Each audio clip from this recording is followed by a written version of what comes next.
What are the benefits of a trust then? Well, it keeps, if you have minor kids, right? Mm-hmm. And you and your spouse die, the kids are going to get access to all of the money on the day that they turn age of majority, which for most states is 21. Mm-hmm. So say you have 2 kids, you guys die, you got $5 million. Once kid A turns 21, they're getting a check for 2.5. Have fun. Mm. Obviously, I don't think we need to explain why that's a bad idea. Yep.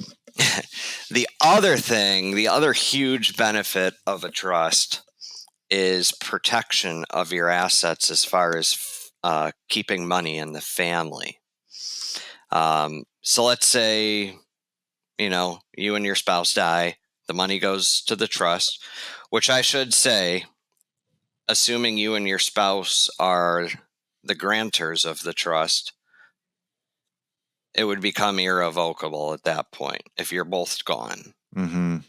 Right? So now the money is locked in the trust and it's going to be dispersed to your beneficiaries, your kids, however you decided. And you can put basically any terms you want. You can say you can pull out the interest each year. You can take $20,000 to help pay for your wedding. You can, you can put whatever terms you want. You can even put terms on there as far as jobs and careers and marriage, and it's basically a blank slate. Mm-hmm.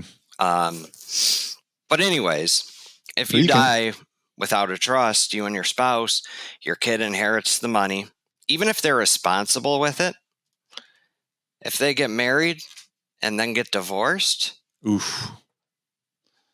You never know what the judge is going to do. Yeah. That, former spouse may take some of the money that you and your spouse worked so hard to accumulate over your whole life. Yes.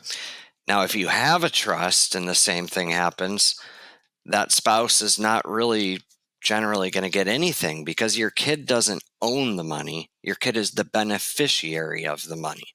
Yeah. Key distinction right there. Because the trust is irrevocable. They technically don't own it. They just get a benefit from it. Yep. Yeah. So that's pretty big. That's pretty powerful too. And I think the other thing too is the privacy, because if you don't, and probate court is public, so anybody can see exactly what you had. Oh yeah. Assets that flow through a trust don't have to go through probate either. Yeah. So you save all that money in probate costs and in time too. It is A to B, yep. As far as the money getting out, and I'm sure some things have to settle out, may have to pay off some creditors, whatever it would be, if there are any, but, pretty much that, it's A to B. Yeah. It's going to be much more, it's not overnight, but it's still going to be a lot better than going through probate. No doubt. Yeah.